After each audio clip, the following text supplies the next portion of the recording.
두 번째 영상입니다. 자, 소득보장정책 203쪽이요. 자, 3번입니다.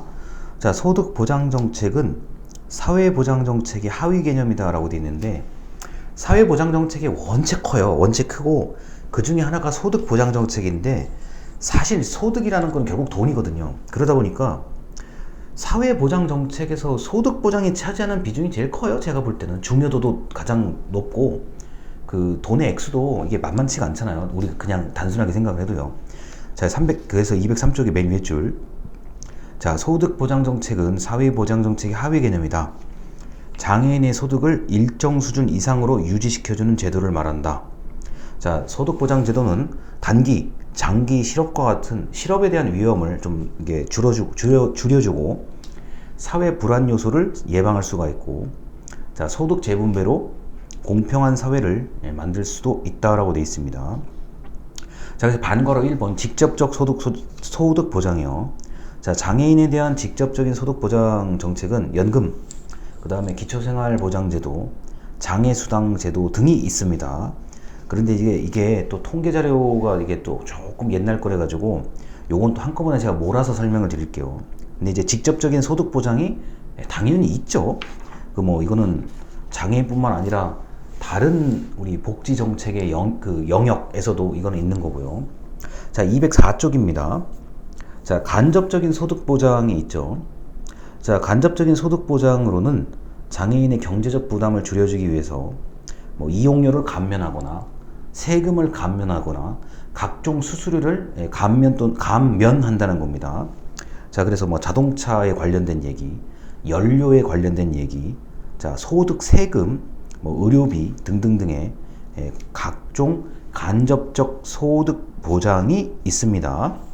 자, 그래서 직접적인 것과 간접적인 것이 있는데, 이게 사실 이 소득 보장에 관련된 거는 제가 사회복지법제도 지금 여러 번한테 강의를 하는 입장이잖아요. 이게 사실 법하고 완전히 이건 밀접한 얘기예요. 왜냐면은 이 세금 관련된 거는 뭐 소득세법, 뭐 그 다음에 저 법인세법, 부가가치세법, 이 개별법에 따라 다 다르거든요.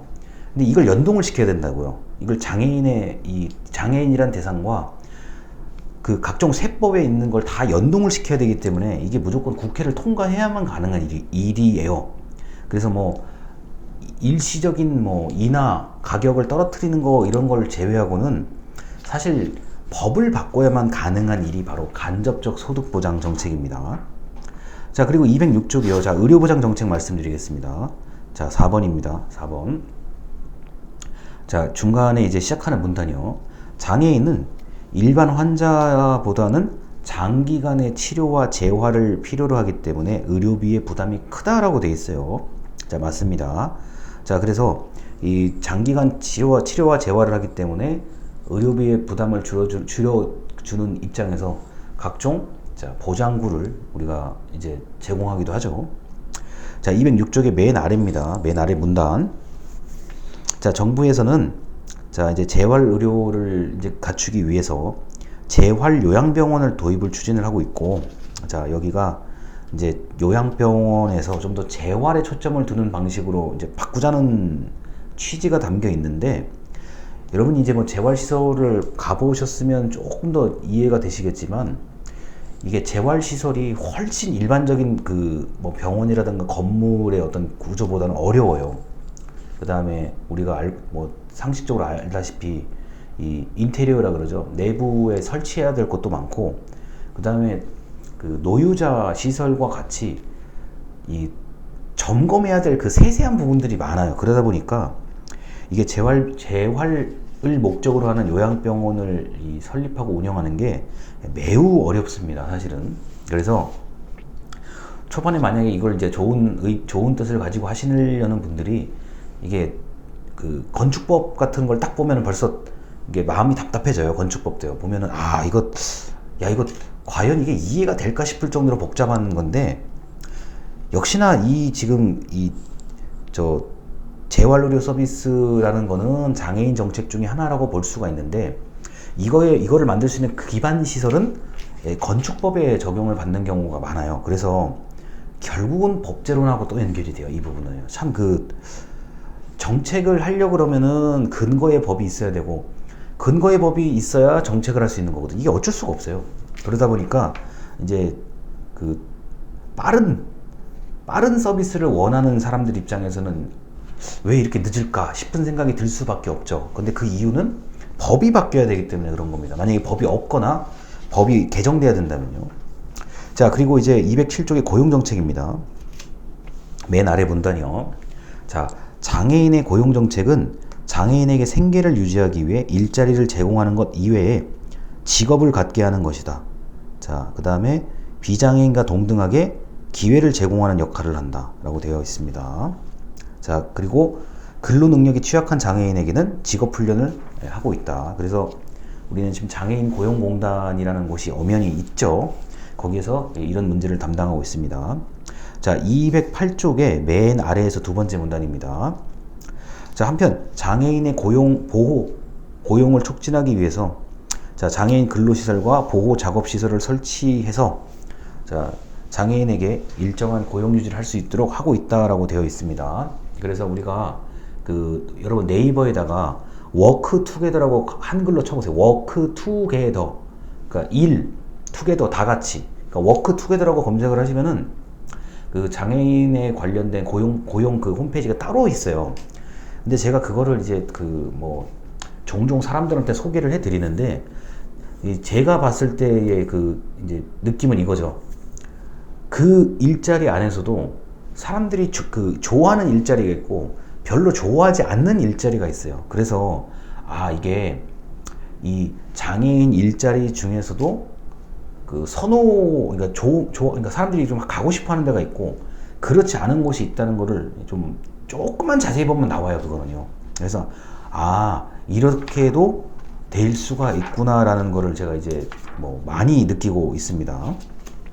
자, 그래서 이제 장애인 고용에 관련된 노력은 많이 하고 있는데 여전히 과태료를 부과하고 그냥 과태료를 내고 장애인 고용을 안 하는 그런 곳들이 더 많아요. 그래서 과태료 부과 대상이 되면 그냥 차라리 이거를 내겠다라고 하는 데가 많은데, 왜냐면은 장애인 한 사람에게 주는 임금보다 과태료로 내는 게 낫다고 생각한다고 하면 당연히 그렇게 할 수도 있죠. 그러다 보니까 장애인의 고용이 결코 이게 녹록지는 않은 게 현실입니다. 그래서 여러분이 이 영상을 보시고 나서 바로 네이버에다가 워크 투게더라고 검색을 하시면 이렇게도 장애인 고용이 열려 있구나를 아실 수가 있고요. 천만다행인 게 제가 볼 때는 재택근무하고 그 다음에 스마트폰이 이용이 가능하기 때문에 이게 멀리 움직이지 않아도 일을 할 수 있는 것들이 많죠. 그래서 만약에 말하는 데 이상이 없으면 콜센터에서 근무하시는 분들이 있죠. 그리고 요번에 사실 이 코로나 덕분에 재택근무하고 이런 기본 시설, 여기서 말하는 기본 시설이란 컴퓨터, 태블릿 PC, 그 다음에 스마트폰이요. 이런 기본 장비가 좀 좋아져 가지고 굳이 멀리 안 나가도 음성으로 처리할 수 있는 직업이라고 하면 음성 처리가 가능하죠. 그래서 제가 예전에 콜센터 같은 거 이런 거 어떤 일에 좀 이렇게 제 3자 입장에서 콜센터가 운영되는 걸 딱 보면은 이게 참 우리 기술 발전이 장애인에게 엄청나게 좋은 영향을 주는구나. 저 개인적으로는 그렇습니다. 그리고 우리가 왜 이 스마트폰에 각종 앱 같은 거 있잖아요. 우리가 지금 한국어로만 앱을 검색해서 그렇지, 이게 영어로 검색을 해서 미국 본토, 영어를 쓰는 이제 미국 본토 같은데 이렇게 앱만 잘 검색하면은 이제 좀 새 세상이 열린다고 볼 정도로 잘 구성되어 있어요. 그래서 이게 아직 이제 우리나라가 지금 굉장히 앞서가는 나라긴 한데 약간 더 이제 내실을 갖췄으면 좋겠다라는 그런 바람이 좀 있거든요. 그래서 그래도 스마트폰의 등장이 이 장애인의 어떤 고용이라든가 업무 처리에 막대하게 중요한 영향을 준다는 것을 좀 말씀을 드리고 싶습니다. 두 번째 영상 여기까지입니다. 감사합니다.